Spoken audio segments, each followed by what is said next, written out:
உங்களுக்கான இரவு வசனம். கர்த்தராகிய தேவன் விரும்புவதை கேட்பேன்.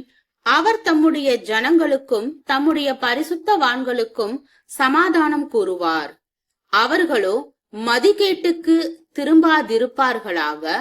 நம்முடைய தேசத்தில் மகிமை வாசமாயிருக்கும்படி அவருடைய இரட்சிப்பு அவருக்கு பயந்தவர்களுக்கு சமீபமாயிருக்கிறது. கிருபையும் சத்தியமும் ஒன்றையொன்று சந்திக்கும்.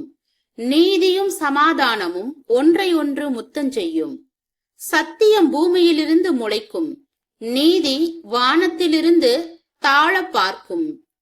கர்த்தர் நன்மையானதை தருவார். நம்முடைய தேசமும் தன் பலனை கொடுக்கும். நீதி அவருக்கு முன்னாக சென்று அவருடைய அடிச்சுவடுகளின் வழியிலே நம்மை நிறுத்தும்.